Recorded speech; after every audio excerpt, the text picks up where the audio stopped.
Sunscreen Film Festival podcast. This is podcast episode 24. I'm Tony Armour, Executive Director of the Sunscreen Film Festival. With me today is Dwight Cenac. We normally have Superhero and Tyler Martinovich, who's our programming director, but a little change of pace today. Everybody is either sick or not feeling well or whatever. So thankfully we have a very talented filmmaker, Dwight Cenac, joining us on the podcast today. Dwight, welcome to the podcast. Thank you. What a coincidence. I show up, everyone gets sick, and now I'm the only person here. Interesting. Indeed.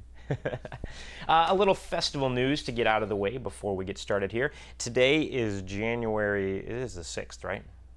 My watch says it's the 6th. It's the 6th. Sometimes I don't pay attention to whether I've actually changed the date on my watch. They may be watching it on the 12th. Yes, you can watch this whatever day you want. But today is the 6th, which means that the call for entries for the film festival for submitting your film to the festival ends on the 15th. So you just have a little bit of time left without a box extended deadline. So get your movie in if you still want to submit to the festival. And as you can see on the bottom of the screen here, we are sponsored by the Academy of Motion Picture Arts and Sciences this year. We have a new Spanish language filmmaker showcase that they are sponsoring. And so we're very honored to be one of only 23 film festivals in the entire country sponsored by the Motion Picture Academy. So very exciting stuff. More festival news will come as we move forward. But today we're just going to do like we usually do and talk about random movie stuff and sort of freeform, let it all flow from there. So one of the first things we were going to start talking about was a hot topic nowadays: violence and gun violence in movies. Hollywood Reporter did a survey where they, had a bunch of people respond and give their opinions and their thoughts as far as, violence in film and television. So, for example, 44% of parents that were surveyed say that the Newtown shootings made them more aware of how much violence their kids are consuming in media. 70% of respondents over the age of 30 feel there's too much violence in advertising for movies and TV. Not in TV and movies themselves, but the advertising for movies and TV. And liberals say that 68% of liberals say the NRA is to blame, and 74% of conservatives blame Hollywood. Women are twice as likely to say that that Hollywood should stop making violent films or make less violent films. And 34% of respondents say that advertising for violent films and TV shows should have greater restrictions. But at the same time, 75% of all the respondents say that Congress and Obama should not do something about reducing violence in movies. So it's kind of counterintuitive to what the rest of the survey says. This is what I got from that survey. Yes.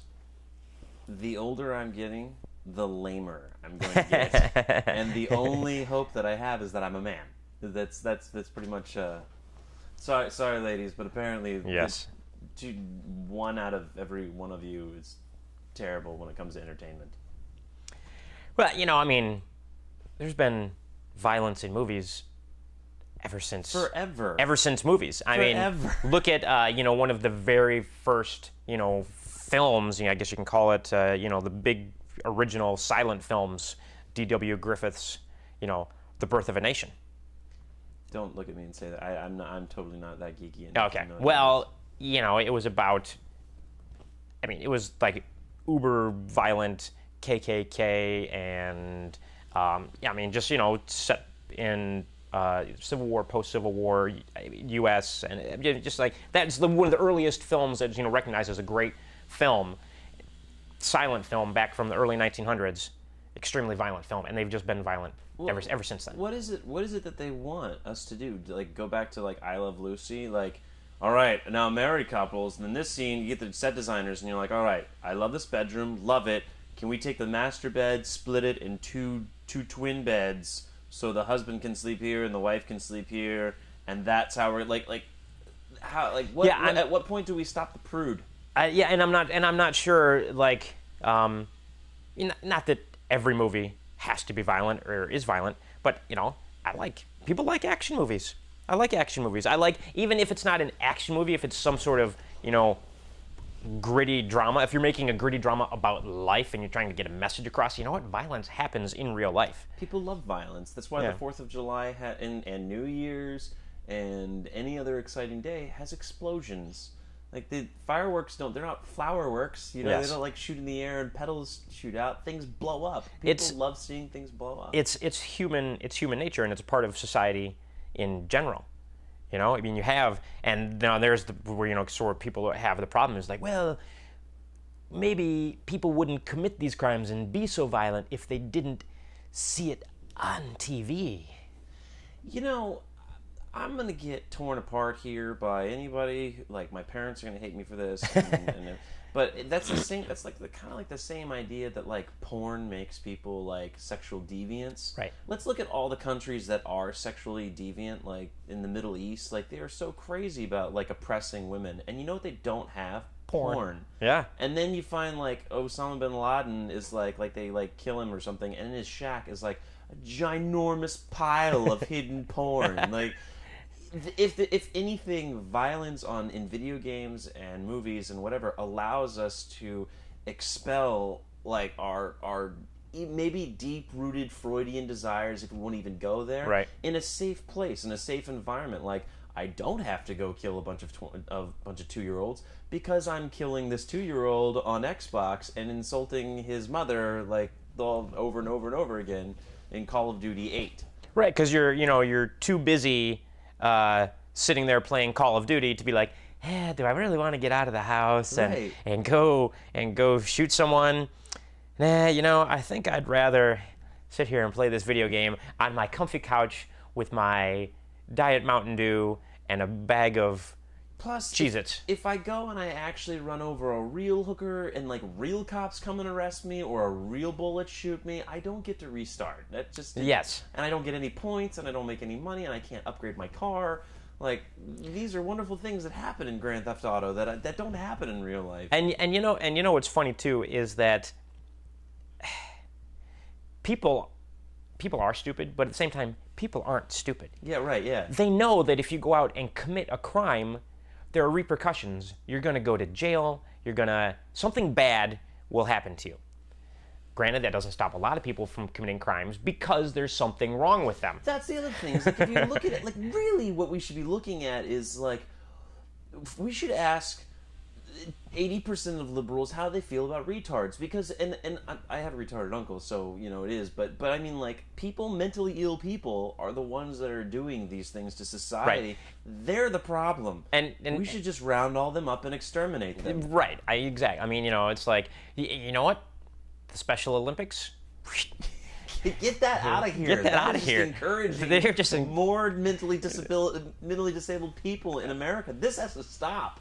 America, no more mentally. I'm totally kidding, by the way. I'm not. Yes, sarcasm. If you aren't able to tell, there is a thick layer. It's really thick. It's up to here, maybe even here, a layer of sarcasm. I kind of trip over it every time I get out of bed. But yeah, I mean, you know, and again, people are going to argue all day long, back and forth, back and forth. Well, people get desensitized to this, and well, just because you're desensitized to something doesn't mean that you're going to go out and shoot people.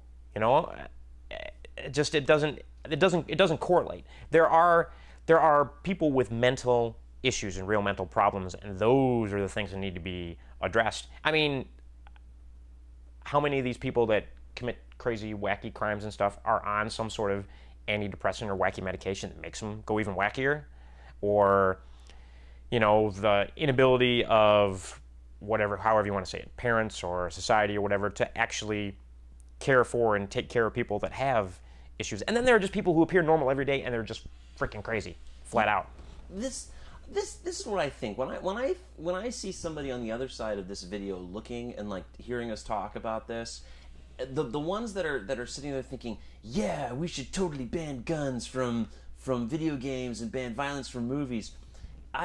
What I get is a mental image of that person when they were 5 years old in kindergarten or whatever, and like they're in this classroom and everybody's having fun and they're like playing with blocks and Legos and they're having a great time, and then there's like one kid that acts up and does something stupid, and so then the teacher goes, well, since that one kid did something stupid, all of you guys are packing up all your toys and no fun for anybody. and all the other kids are like, man, oh, you stupid one kid. And this person who's looking at this going, yeah, ban violent videos, they're the 5-year-old that was like, good job, teacher. I didn't want to have fun anyway. That's a fantastic idea. I can't wait to not have any fun because that person ruined it. Because if you look at like the grand scheme of things, for every one screwed up wackadoodle person that shot up a place, how many didn't? Right. You know, how many thousands of screwed up people decided to stay home in their autistic rooms and play video games instead of go do stuff? And we're not saying it's specifically autistic people or people with...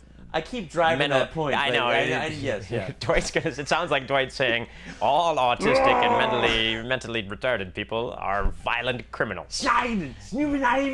That's my bad German. That's not the point he's trying to get across. I mean, and, you know, there are people that...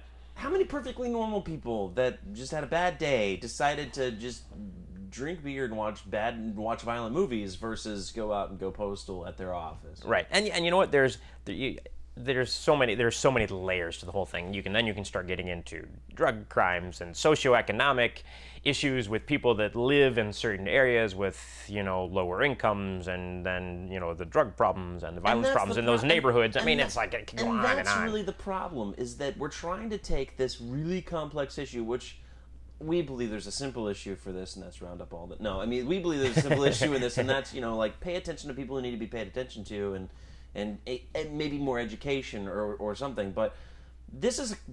besides that, this is a complex issue with a lot of layers. There's a lot of layers to it. We're trying to slap some easy answer. It's not just as easy as, well, let's ban some guns and all the problems will go away. No, that's, you know, it goes back to the old adage of, you know, smoke and fire. That's the smoke. That's the symptom of the fire. You got to put out the fire. Right. You can't just blow the smoke away and hope the fire's still burning. That's not going to do anything about the fire. You know, it's just kind of... It's silly. There are, like I said, there are so many layers and so many levels to it that you can't just pick one thing and think that that's going to solve the issue. And, you know, historically, if you look over the years, you know, people are like, well, why do we have so many of these, you know, mass killer shootings nowadays as opposed to what we used to do? I don't know. Take a look back in history. I don't think we do. I think we should hear more about it. Exactly. You know, I mean, this is a 24/7, not just 24/7 news media, but now with, you know, Twitter and Facebook and everything else, it's just much more out there. And granted, these are really violent, horrible things that are happening. But you know what? Prior to 1999, the Columbine shootings, and this is where if Superhero was here, he's literally an expert on this stuff. I mean, he can rattle off, you know, dates and times and, you know, details about all this sorts. And meanwhile, I'm showing like extremely violent trailers in the background for all these different new movies that are coming up, which I can't wait to watch. Right, I love them. But prior to that, you know, you heard about them in the news or media or whatever, and then they kind of went away. But I think after that happened, people are like, wow, I can get a lot of attention if I... And this is something, I can't remember who it was. I think it was Morgan Freeman or somebody that basically said, stop promoting the fact of who killed all these people and what he did if you want people to stop doing it. Now the next person sitting there going, look how much attention this guy got for going and shooting this. He might be dead now, but he's famous for the rest of his life. I'll never be famous. How can I get famous?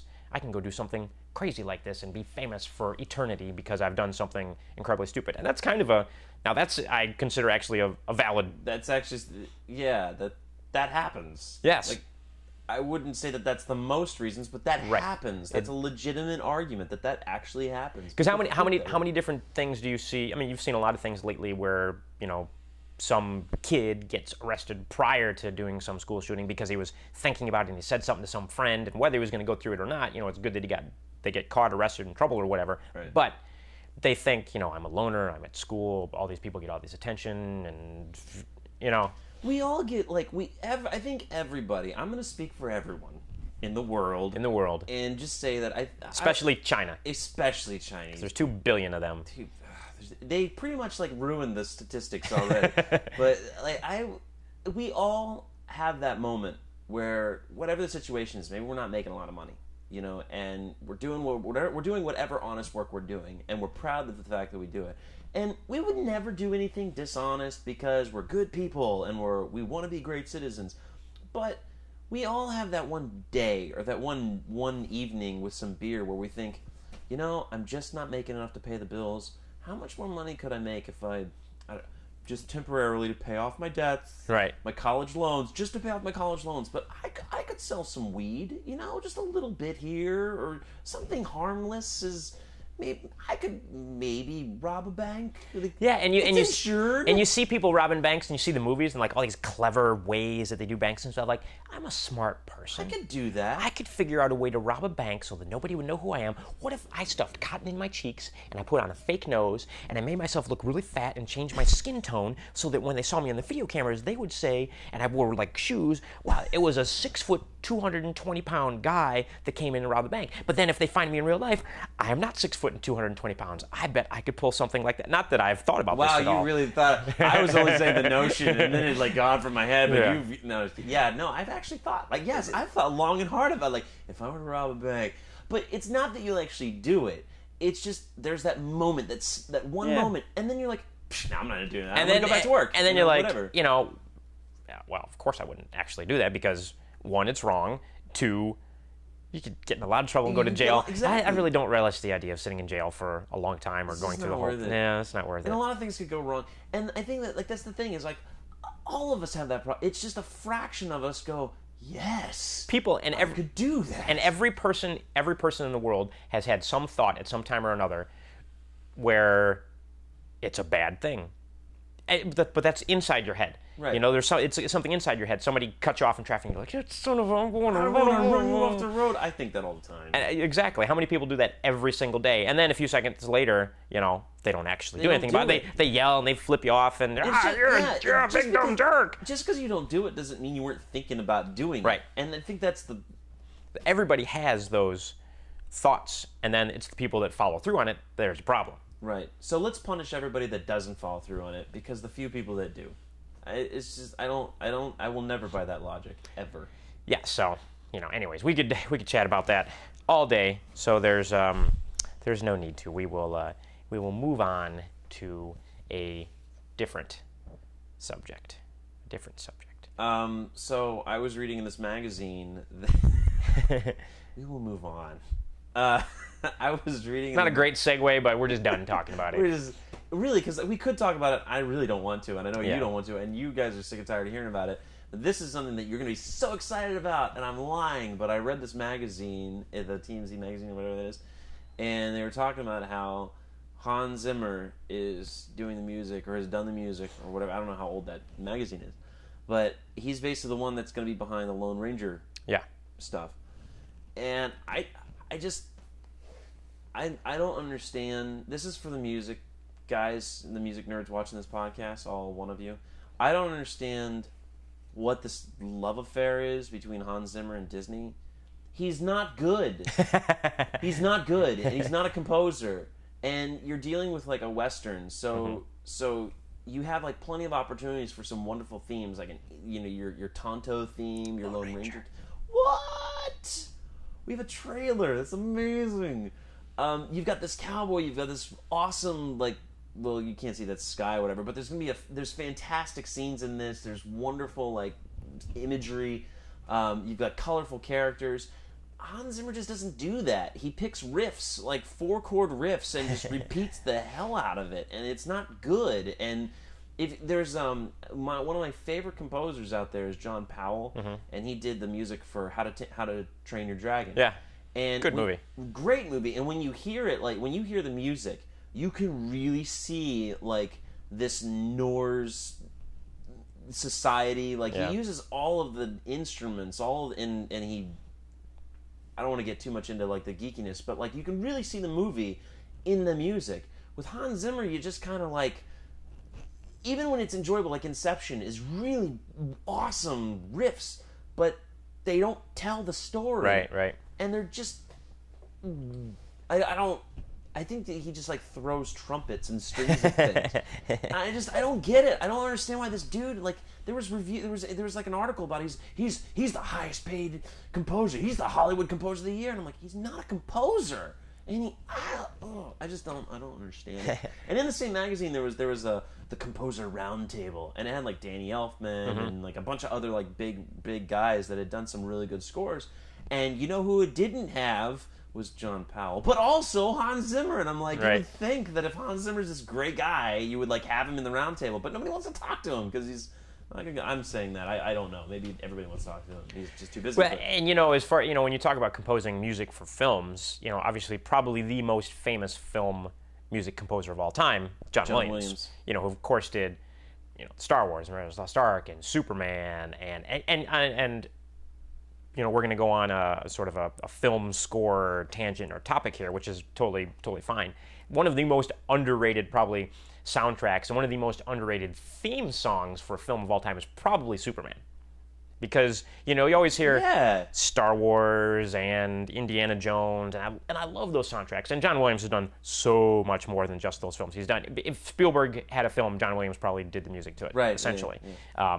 But people forget about Superman. When you hear Superman was on cable the other night, it was on one of the HBOs or Cinex or something like that, and I was like, oh, Superman, the original one from like '78, and I turned it on, and it's the original score and the sweeping, and I'm like, it's like, I forgot how good this score and this soundtrack really is. You're right, because it's totally like, how does it go? Da da da da da da. That's it. Yeah, Superman. Dang it. Let's see if I can. You can type it in on your yes. Technology of the future, everyone, right here. There's this ginormous cell phone that doesn't take calls. No, it doesn't. Theme. Okay. Turn up the volume right there. Turn up the volume right there. Oh, snapsicles. Can we hear it? Is this loud enough? 24? Should be play. Oh, there we go.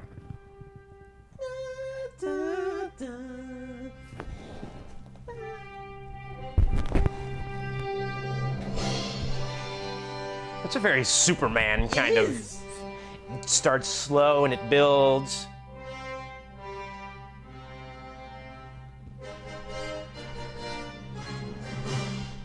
Yes. Yeah. A very underrated theme that people don't, everybody knows Star Wars. Everybody knows Indiana Jones. Superman. I'm getting this score. Like, you just totally gonna pirate come on. it tomorrow, but yeah. Oh, there it is! Yes, of course! Look, little goosebumps. Okay, so you get the point that if you for maybe some of our younger viewers, of our 20, 30 people who watch our podcast on a regular basis, may not know that theme song, but come on. That was kind of a. I think I just had a moment there. You think we could talk about guns all day long? Yeah. I could listen to musical scores all day long, and I just kind of had a. Yeah, and now you're talking about. I know, I got little goosebumps too, and that's when you know that music in a film is good. We weren't even watching the film or even the trailer or anything from the film. That was just the music from the film, and it gives you goosebumps, and you're like, whoa. You know what's coming, and it gives you that anticipation and the emotion of the story just from the music. And you know what? Let me just to try this. I'm actually not a huge fan of John Williams. I know he's like a big famous guy. I kind of feel like I'm not a bit. I'm a fan of his work, sort of like I love his themes. I love his themes, but his instrumental choices are usually always the same, and that's what I'm not a fan about. But that's the difference between Hans Zimmer and John Williams. Is that like when you think Indiana Jones, you know the theme. When you think Star Wars, you know the theme. Had I seen Superman in the past 20 years, I probably would have known the theme. Right. But when you think about a Hans Zimmer track, like, Hans Zimmer did King Arthur. Does anybody know the track to the theme to King Arthur? Nope. I know you geek back there that's watching. Oh, I know it. But I mean, okay, how about Inception? Does anybody know the Inception theme? There is none. There is no theme. There's no theme for Inception. Does anybody? And then somebody might go, well, Pirates of the Caribbean, which I doubt that you actually know the theme. But he didn't actually compose that. Right. There was another guy, Klaus Badelt, composed it, and then Disney came in and was like, "Hey, good job, Klaus, in the first movie. We're not going to carry on your contract. We're actually going to get Hans Zimmer here to take all of your themes and do whatever he wants." And then he just took those themes and played the hell out of them. Yeah, well, exactly. And, you know, that's the thing about a film that's interesting. You know, if you've got a big budget blockbuster kind of film is what we're talking about here. We're not talking about, you know, small little movies, but you've got a big film like that. How many of them there's something sound, there's a music that is so associated with that film, you hear that and you instantly know what it is. You know, you hear the Pirates of the Caribbean thing, you're like, oh, I know that's Pirates of the Caribbean. You can hear in the Lord of the Rings films, you hear that, you know, it's not a theme song, but there's there's some girls singing, and yes. Well, but there's like some music associated with it when you hear it, and you hear that style and that pattern and that, you know. I promise I won't sing anymore. I'm not a I'm not a musician, so I'm not explaining music or sound at all. Yeah, but you hear it, you know, Lord of the Rings films. Inception, huge movie. I would hear a piece of music or whatever, I would have no idea what movie it's from. Yeah, you'd be like, yeah, I only know it because I have the Inception score and I've listened to it enough that I know it's the Inception score. But yeah, if somebody who's not a score buff, it just has seen movies but doesn't pay that much attention, heard his tracks, they wouldn't know. Meanwhile, if you heard Basil Polidorus, may he rest in peace, if you heard his theme for Conan the Barbarian, you would know that's Conan the Barbarian. Right. You would know that there's like Hunt for October. Well, right. I know I'm like now going into like people that are like 30 and 40 and maybe 50, but like you know his tracks. Danny Elfman. Back to the Future. You hear Back to the Future. You know that's Back to the yeah. Okay. Yes. James Bond. You hear the Bond theme. No matter how many different iterations and way that you do it, you know that's the James Bond theme. And every composer understands that has done a James Bond movie. Yes. Yeah. So that's another thing that I could talk about forever is why does Hans Zimmer keep getting a job? And I don't know why Hans Zimmer keeps getting hired. Somebody, you know what? Give me his money and I'll hire somebody better. And you know, one of the things, another theme that people always forget about too, and this is going back a little ways. I'm not talking about the new version, but the Pink Panther movies with Peter Sellers. There's a distinct Pink Panther theme song. Yeah, you know. That is. I need to get that score. Yeah, the too. Pink Panther. Think back on the Pink Panther. It's really, you know, that's some look good. At Pink Panther. I am so blown away by this little thing. Technology. Isn't technology wonderful? That's awesome. Okay, all right. Next topic. Next topic. We are just moving through at a not so rapid pace, but we're just kind of clicking along here. You know, going back to The Lone Ranger, we talked a little bit about that before. I don't know if you knew this, Dwight, but it was a ridiculously expensive movie. Yes, I remember that. They almost didn't get it made. Like, they were like, even with Johnny Depp attached, they kept going to people, and Disney was like, I'm not paying for that. Yeah. Now, I know, you know, we've, I'm just going to shift topics without a segue again. We've talked about pretty much in depth the George Lucas selling his, you know, selling Lucasfilm and everything to Disney. Yes. And but I never got your opinion on that, really. You know, our opinion was, and we discussed this before with Tyler and everybody else, was I thought it was great because I think that depending on who they get to write it and who they get to direct it, the next Star Wars film should be, probably wouldn't be too difficult to do, better than the last three that George Lucas made. Because I use Clone Wars cartoon as an example. The Clone Wars cartoon, I don't know if you people have seen this or not, is outstanding. I mean, it's real Star Wars. It's what Star Wars coulda, shoulda, would have been, and is in that iteration. And if the next film is anywhere even close to that, well then, you know, it's gonna be pretty darn good. When it first happened, you know, because in Jacksonville, I did this really big, expensive Star Wars fan film television pilot, and I did up in Jacksonville, and so that's pretty much what all the Jacksonville people know me as. Oh, he's the Star Wars guy. And Sandrema Rising is the name of it. And it's one point maybe it will rise. Right now it's more of Sandrema sleeping. But I was up in Jacksonville, and all these kids were there and adults and whatever, and they were all at a party. These filmmakers are at a party, and I go in and they're all talking about the Disney and Star Wars thing, and they're all upset. They're all just they sell out. And I think that that's an instinctual response to anything regarding lots of money. Come on, people, there are rich people in the world, and they're not all bad, and you should just get over it. Almost everything that's amazing happens because a lot of money is involved. Right.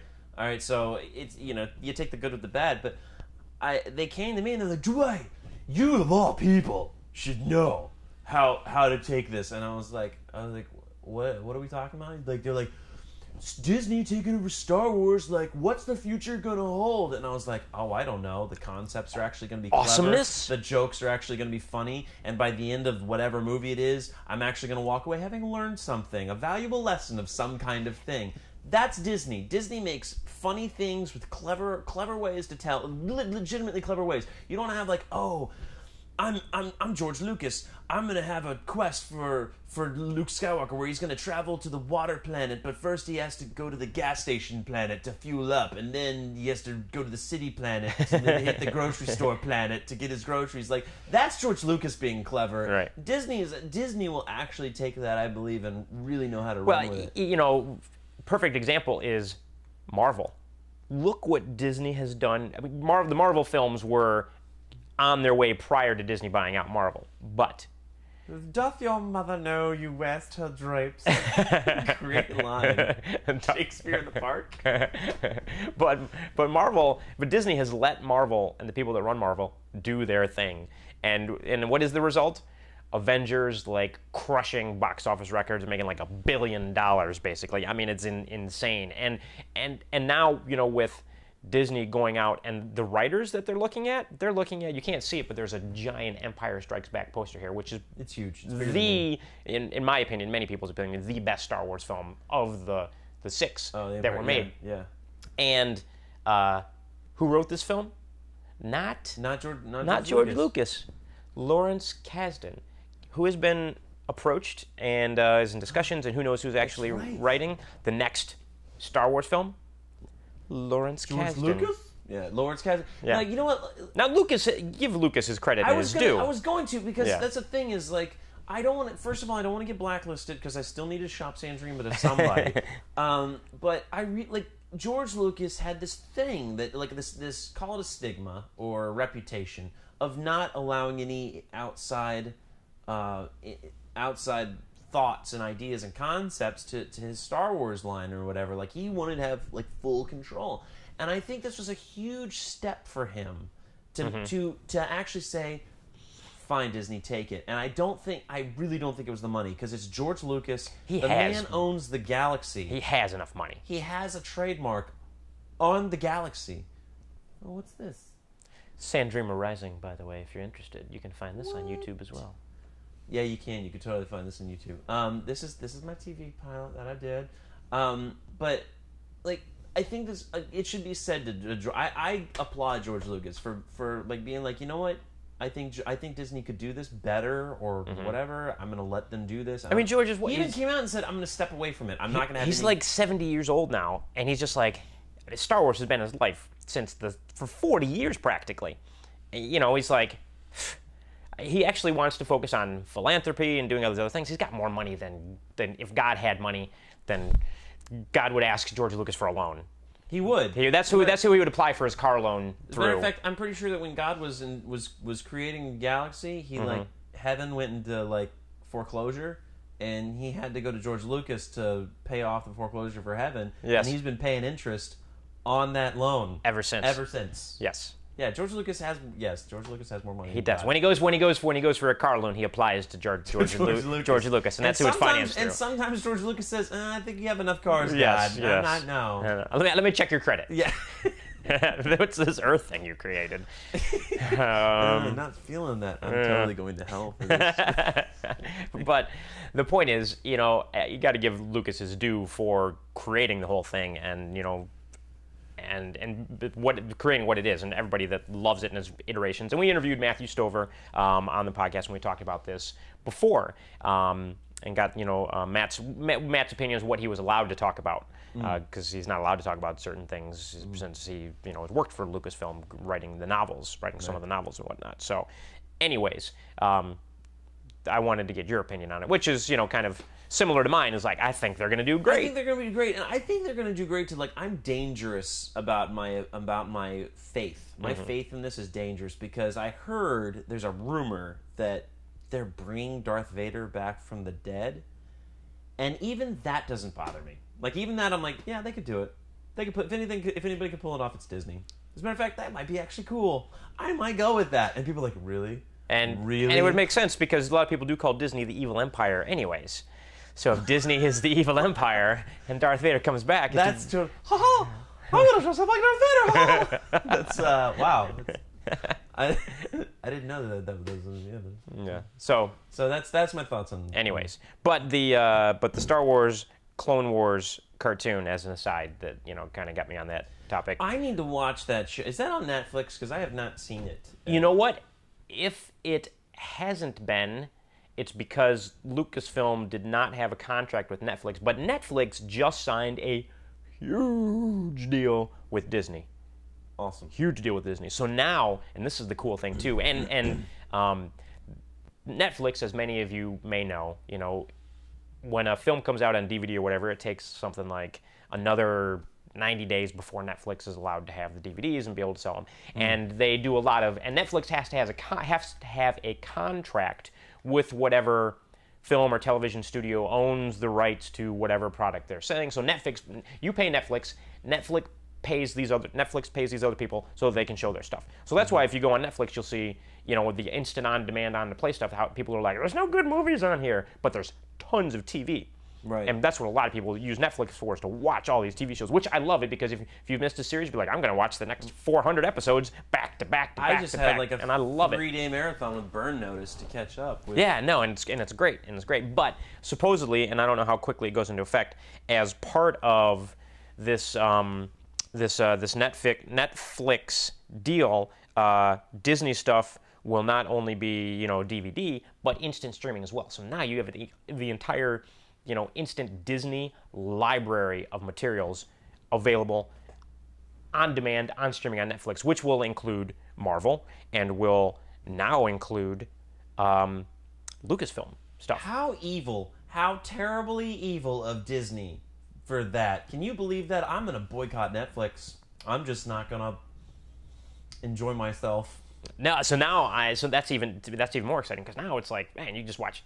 I mean, you don't realize how many companies and films and things Disney owns. They own ABC, they own ESPN. Right. They, so whether you're a sports fan or you like the Disney cartoons and Disney movies, now you're talking about Marvel and Lucasfilm and everything else. There's a lot of stuff that you can now be able to watch on. I'll have to, when we're done with this podcast, just test and check and see what's available. We should just rename their mascot Monopoly Mouse. Yes, exactly. So, but very excited about that. Just showing a little Clone Wars. So so you've not watched the Clone Wars cartoon. I've seen like a little bits here and there, but so when when George Lucas, when it first came out, they did like a 4-episode movie premiere. Yeah, and I went and watched that, and it was so weak that I was like, I'm done. Yeah, but I heard. You go ahead. Yeah, the movie, the Clone Wars movie that they used to kind of kick off and launch the Clone Wars series was and truthfully just very But once you start watching the series, I started watching some of season 1, and I was like, season 1, and I stopped watching it. And then I decided I would watch season 2. I started watching season 2, and I was like, whoa. I mean, this is a kid's cartoon that's on the Cartoon Network. Beheadings, torture. You want to talk about violence in movies? I mean, seriously, there is some stuff that I'm like, I can't believe they just chopped that guy's head off. I can't believe they just disemboweled that guy. I can't believe that this so-and-so is getting tortured, and that it's very dark, like adult themed, but done in a kid's way, and sort of with a lesson with every episode as well. Exactly. I mean, it's really outstanding. I hesitate to be like, and you don't see kids beheading their parents, but you know, there's like one stupid kid that did, you know, so whatever. But like, yeah, you show this. There's so much violence in these things, and yet they manage to teach some valuable moral. Yeah, the moral of the story is don't do drugs. And I'll tell you, they're really good. They really are. Don't behead your friends. So Dwight, since you have Netflix, you have to check out and see if you can watch the Clone Wars. I would start with season 1, of course, just so you get the base for the whole thing. But I don't think season 1 is as good as season 2, 3, 4. I think they're on season 5 now. I still have several on my DVR that I haven't watched from this most recent season. But Clone Wars Marathon's going to happen. Clone Wars Marathon. It's outstanding. Really good. I think you'll enjoy it. I think you'll enjoy the Clone Wars. While you figure out what we're going to talk about next, I think also another awesome thing about Disney taking on this is that we will have had enough of Clone Wars. And this is something I can't wait to watch the show. Yes, true. But I kind of liked it. First of all, I kind of liked the Clone Wars when we didn't know what the Clone Wars was. Right. When it was a mystery. And I really didn't care about the Clone Wars after I knew what happened at the end of the Clone Wars. Like, I already know what happens. The Empire wins. I don't need to know any of this other stuff. Why are we watching this? Right. It's kind of like Titanic, you know. It's the boat sinks. I'm well aware of that. Tell me something else. Which is funny that you mentioned that, because I completely forgot to say this when we were talking about how big this Empire Strikes Back poster is that Tony has in his house because he's an uber geek. If this poster were the door that was in the Titanic, both Leonardo DiCaprio and whoever would have totally been on that and been fine. But since it wasn't, Leonardo dies. Yes. But that's how big that poster is. It's a big poster. It's huge. It's a big poster. So, you know... you could probably put like 4 other people on that poster. Oscar season is coming up, and I like to see all the films that are nominated for Oscars just to, you know, just to see them, because I'm always curious. And then I can make my opinion. If something wins or loses, I'd be like, that sucked. You know, like when The Hurt Locker came out a couple years ago, I was like, I really liked The Hurt Locker. That's about the bomb people, right? Yes. I still haven't seen that. And that's the one that basically kicked Jeremy Renner's career, you know, into full gear. That's he was, you know, he'd been an actor, but that was the one that, you know, they cast him in that. He did Hurt Locker. Now Jeremy Renner. He's, you know, Hawkeye, and he's, you know, the Bourne. I was hoping that's what you were going to say, because I was like, who's Jeremy Renner? Yes. Okay, yes, totally know him. Yeah. So, you know, we'll talk maybe a little bit more about Oscar films as we get closer to Oscar season. But one film that I want to talk about that I really do want to see, and partially just because a lot of people are like complaining about it and stuff, but I think it'll be good, is Zero Dark 30. Remind me.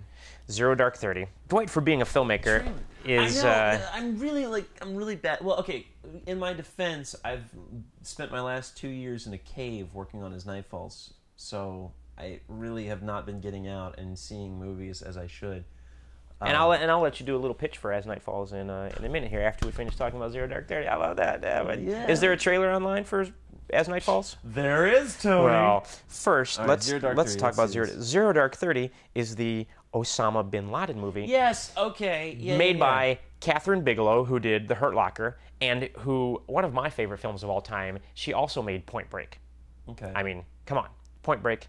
Keanu Reeves. Is Gary Busey going to be in Zero Dark 30? You know what? If he's not, he should be. Gary Busey should totally be in Zero Dark 30. That would be cool. Obama, 2 meatball sandwiches. So Zero Dark 30, you know, I like Catherine Bigelow's work. I like her as a director. I liked Hurt Locker. I liked, not many people saw it, but K-19, The Widowmaker. Did you see that with Harrison Ford? Yes. The Russian submariner. Yes. That was her film as well. Okay. She directed that. Okay.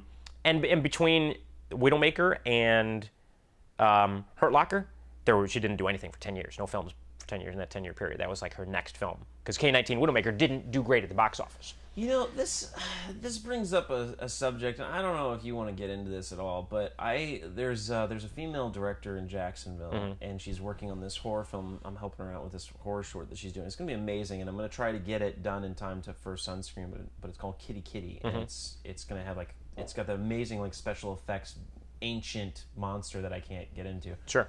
But she wants to be this big female director, and we had this long talk about female directors, and now that you said K-19 Widowmaker, there's this really ginormous divide between female directors and then directors that just happen to be female. Yes.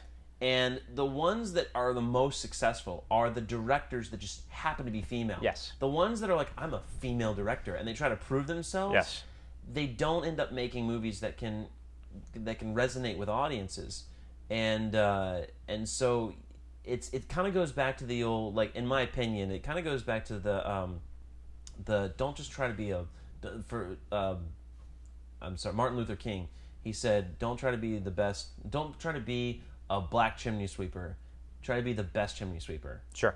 And like that, I know I'm white, but I mean that spoke to me because like that's be the best you can be as a human being, and you'll succeed. And I think that is a case right here. Case study here is your director. Yeah, and you know, and ask anybody to name female directors, and probably they'll be like, the only one that comes to mind is probably Catherine Bigelow, because one, she's the only woman to ever win a Best Director Oscar, and because of the films that she's done. And you know, a lot of times you'll see a film, and you watch that film, and then you see the credits roll, or you see the credits at the beginning, and be like, of course that was directed by a woman. Not to denigrate women at all, but sometimes you can just tell. You can tell.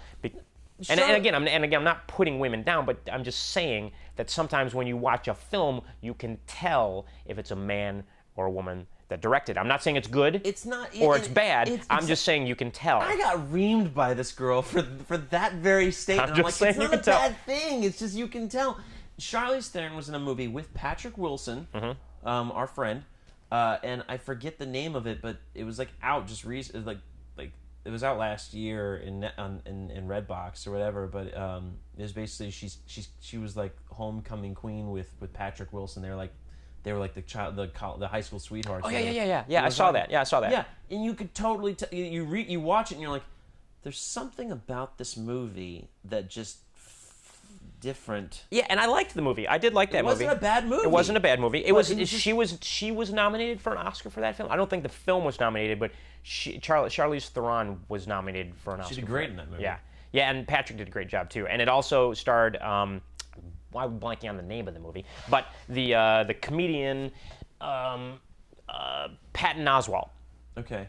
Patton Oswalt, the short little funny guy. Right. He is quite funny.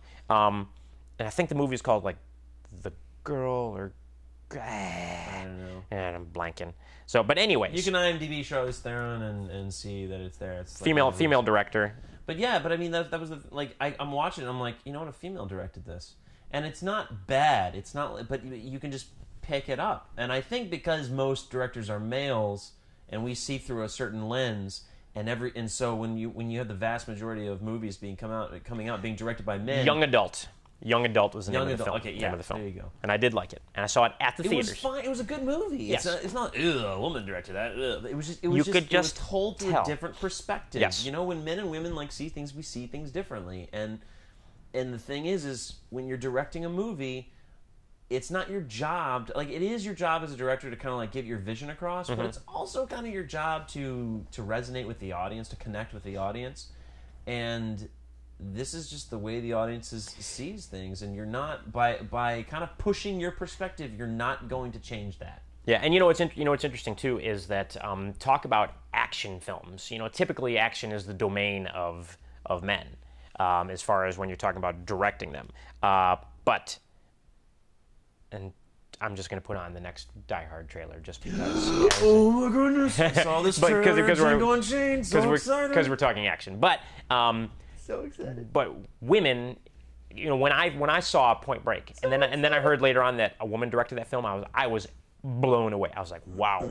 You don't normally see women direct a film like that. Right. And you wonder what the woman's like in real life that can put a film, like these action films like this together. You get like, whoa, it's something crazy. I mean, call us sexist or misogynist. And we're going to come across, But I mean. Maybe we'll get our first ever email to the podcast at sunscreenfilmfestival.com or info at sunscreenfilmfestival.com. If you got any comments about this, or you can comment on the YouTube page itself. Curious, and we will respond.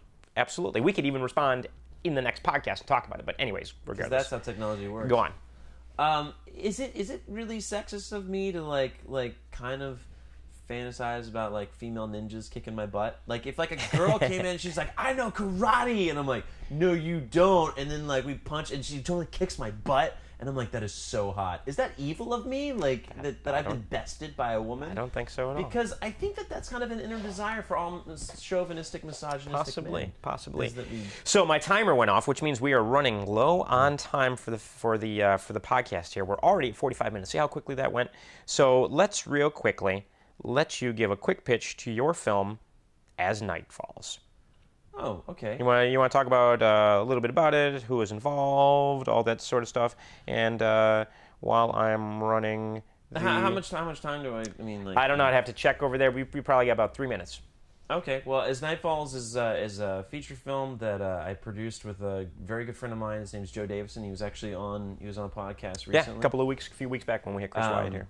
He came in with this movie that he'd written, As Night Falls, and we read it, and I looked at it and I said, "Does it star me?" And he said, "Yes," and I said, "I love it. I think it's the best thing I've ever read." And so we set out. We produced it about two and a half years ago.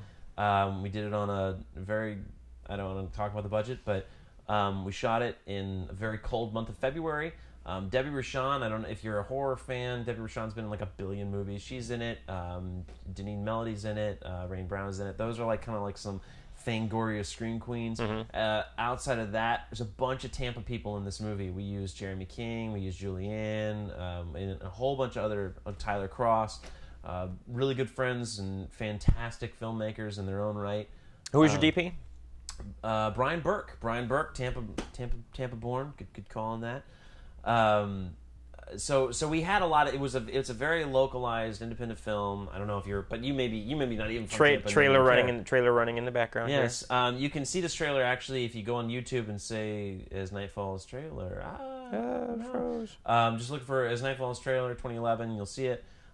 Basically, it's about these teenagers. They throw a party on some haunted ground. The house is cursed. Haunted ground. It happens to be the one night in 50 years that the ghosts come up, and basically the house becomes a trans-dimensional place where you have to survive it for the night or however long.